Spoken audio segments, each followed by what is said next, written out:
안녕하십니까.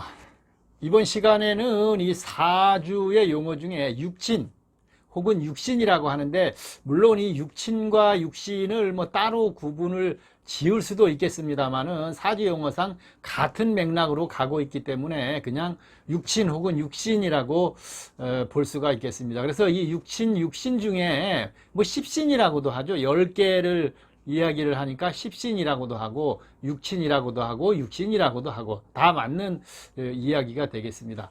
오늘 그래서 이 육신 중에 비견, 첫 번째 시간으로 이 비견은 과연 무엇인가에 관해서 여러분들과 함께 해보도록 하겠습니다. 이 자신의 그 태어난 일간이죠. 일간, 띠가 아니고 일간을 기준으로 이제 그 사주의 4개의 천간을 비교 분석해 보는 것이죠. 그래서 운명적인 요소를 분석을 하는데, 이 띠를 가지고 그러니까 띠를 가지고서도 이제 뭐 이 육신을 대입해서 풀어볼 수도 있겠습니다. 그래서 일간과 띠를 가지고 풀어볼 수 있다, 이렇게 말씀을 드립니다. 이 비견이라는 것은 무엇이냐면 어깨를 같이 한다, 나란히 한다, 서로 비긴다, 그런 뜻이겠죠. 그래서 그러면 어떤 거에서 이 비견이 사주에서 발생을 하느냐 보면, 일간과 오행이 똑같은 거죠. 그 오행이 자신의 일관과 오행이 똑같고 음양도 다 똑같은 겁니다. 그러니까 전부가 다 똑같은 거죠. 예를 들어서 자신이 태어난 일진이 갑목이다, 만약에, 그죠? 그런데 다 사주 내에 다른 갑목이 또 있을 경우에는 어떻게 되겠습니까? 같은 갑목이니까 이것이 오행이 목이 되고, 그 다음에 음양에서는 같은 양이 되니까 음양도 똑같고 일간의 오행도 같이 똑같으니까 어떻게 되겠습니까? 비견. 똑같다는 얘기죠. 어깨를 나란히 하는 그런 비견이 되겠습니다. 물론 뭐 을이 있거나 뭐 병 이런 식으로 되면 뭐 화의 오행이 똑같고, 또 그 음양에서 양의 오행이 똑같으니까 이런 것들은 비견이다, 이렇게 볼 수가 있겠습니다. 자, 이 첫 번째 시간인데, 그럼 이 비견을 어떻게 찾느냐? 이거 개인이 찾기는 뭐 사주상으로 찾을 수가 없고, 최근에는 뭐 물론 유튜브에도 있겠지만은 이 프로그램이나 그 다음에 뭐 핸드폰에 있는 그런 그 여러 가지 그 사주 관련 앱, 이런 것들을 여러분들이 검색해서 거기에 본인 사주를 넣어보면 잘 이게 분석이 돼서 도표로 나오게 됩니다. 그럼 거기에 본인 사주에 비견이 있나 없나를 확인을 해 보시면 되겠습니다. 자, 이 시간 이 비견이 이 십신 중에서 비견이 사주에 들고 또 하나나 두 개가 더 들거나 일진과 비교를 했을 때 들면 어떤 성품들이 나타날 수 있나, 이거에 관해서 알아보도록 하겠습니다. 자, 이 비견은 어릴 때부터 고집이 굉장히 강하게 됩니다. 그리고 독립적인 개념이 뚜렷하게 나타나고 자립의지도 본인 스스로 뚜렷하게 나타난다, 이렇게 볼 수가 있겠습니다. 이 비견은 타인과의 그 이해나 화합의 이런 것들은 좀 부족하다, 이렇게 볼 수가 있고, 성품 자체가 좀 인색하다, 이렇게 볼 수가 있겠습니다.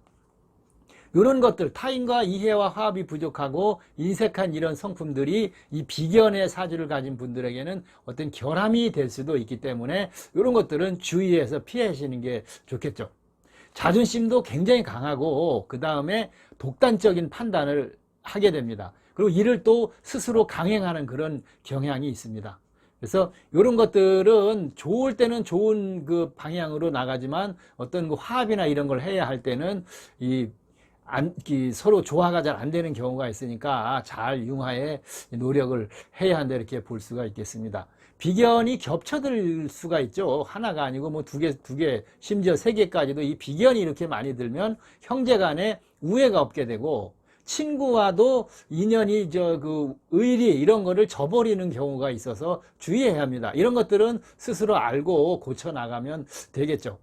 그래서 비밀을 꼭 간직해야 하는 어떤 뭐 혈맹적인 이런 조합을 해야 하는 경우에는 이 비견이 많이 있는 사람들과는 좀 피하는 것이 좋지 않을까, 이렇게도 말씀을 드릴 수가 있겠습니다.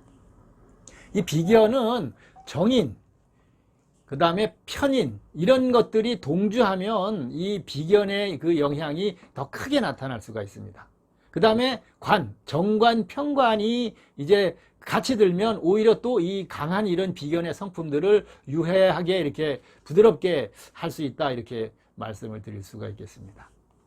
직업도 이 비견이 사주에 많이 들거나 들은 사람들은 독립적인 사업이 좋다, 이렇게 말씀을 드릴 수가 있습니다. 그래서 변호사, 기자, 뭐 의사, 어떤 그 개인이 할 수 있는 특수 기술업, 이런 것들, 즉 자유롭게 활동을 하면서 자기가 그 일을 할 수 있는 그런 직업, 자유업이 이 비견이 든 분들한테 일진에 특히 이 비견이 들고 그러면 좋다, 이렇게 말씀드릴 수가 있겠습니다.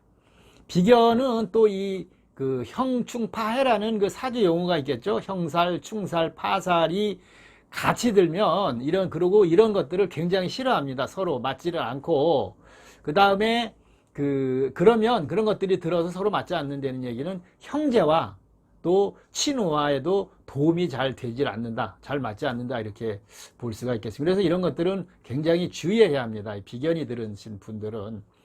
여성분들은 이 비견이 뭐 여러 개가 들었다, 만약에 그러면 이 가장 문제가 되는 것은 이성으로 인한 그런 어떤 곤란과 어려움, 망신, 뭐 이런 게 따를 수 있기 때문에 여자 사주에 비견이 2개 이상 있다, 이럴 경우에는 이 이성과의 관계나 이런 것들을 상당히 주의를 항상 하셔야 한다고 볼 수가 있겠습니다. 자, 이 비견 중에서 또 이제 사주의 십신 중에 그 다음에 말씀드릴 겁재라는 게 있죠. 이 겁재와 함께 비견이 같이 들어서 비견 겁재가 사주상에 동주하면 부모, 부부, 자녀 뭐 이렇게 해서 서로 화합이 쉽지 않은 사주가 될 수 있습니다. 그래서 이렇게 해서 뭐 부부 불화, 심지어 심하면 이제 이별, 별거, 이런 일도 많이 발생할 수 있는 것이 이 비견의 사주고, 겁재와 같이 들면 이러한 일들이 발생할 수 있다, 이렇게 말씀을 드릴 수 있겠습니다. 이 비견을 가진 사주들은 대부분 이 결혼을 늦게 해야 합니다. 결혼을 빨리 하면 대부분 풍파를 맞거나 뭐 이별을 하거나 이런 일이 생길 수 있으니까 결혼을 늦게 하면 할수록 좋다. 뭐 그렇다고 해서 너무 늦게 뭐 정년기를 지나라는 이야기는 아니겠죠. 그래서 비견을 가진 사주들 중에 결혼을 2번 하는 이 재혼하시는 분들이 의외로 상당히 많다, 이렇게 볼 수도 있겠습니다. 그리고 비견을 가진 사람들은 이 스스로 자기 자신의 어떤 그 고독을 초래를 해서 스스로 고독하게 만드는 그런 특성이 있습니다. 이런 것들을 주의해야 하고, 그래서 이 주변에도 비견을 가진 사주 육신 중에 비견을 가진 분들이 이 독신자, 혼자 사시는 분들이 의외로 많이 있다, 이렇게 볼 수가 있겠습니다. 그래서 이 비견을 가진 사주를 가지신 분들은 항상 이 융화와 이해, 남들과의 조화, 이것을 가장 중요시 여기고 항상 고치는 그런 노력이 필요하겠습니다. 그럼 비견이 사실 사주상에서는 이 비견이 크게 좋은 그 사주는 아니라고 볼 수가 있겠습니다. 그렇지만 그런 비견은 다 나쁘냐? 아니죠. 어떤 그 뭐 독창적인 그런 그 아이디어나 혼자 할 수 있는 그런 자유업이나 뭐 이런 쪽으로는 그 능력을 발휘를 할 수가 있다, 이렇게 볼 수 있겠습니다. 자, 오늘 이 비견에 관해서 사주용어 첫 번째 시간 말씀을 드리고 있는데, 육신, 육친 뭐 이렇게도 이야기하는데 십신에도 해당이 되고, 이것은 자신의 일간을 기준으로 그 살펴볼 수도 있고 자신의 그 지지, 띠를 가지고서도 살펴볼 수가 있다. 그래서 비견은 그 일간의 오행이 서로 같고, 그 다음에 음과 양도 같은, 이것을 우리가 비견이다, 이렇게 말할 수 있다. 이렇게. 자, 이 비견은 그래서 지금 쭉 말씀을 드렸습니다만은 오행이 서로 이 같은 오행에 어깨를 나란히 이렇게 갖추다 보니까 여러 가지 혼자 그런 독창적인, 독신적인 뭐 이런 것들을 굉장히 강하게 주장을 할 수가 있으니까 화합의 노력들을 많이 하고, 또 부모 형제나 친후 관계나 이런 것들을 쉽게 생각하지 말고, 또 어떤 일을 행할 때 남들과 좀 대화도 해보고 여러 가지 그 주변의 의견들을 들어서 한 번씩 이 행동을 옮기고 어떤 직업이나 이런 것들도 결정을 하시는 것이 좋겠습니다.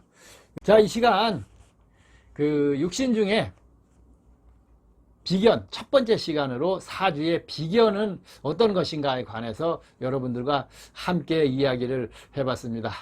자, 함께 해주신 여러분들 모두 다 고맙고 감사합니다.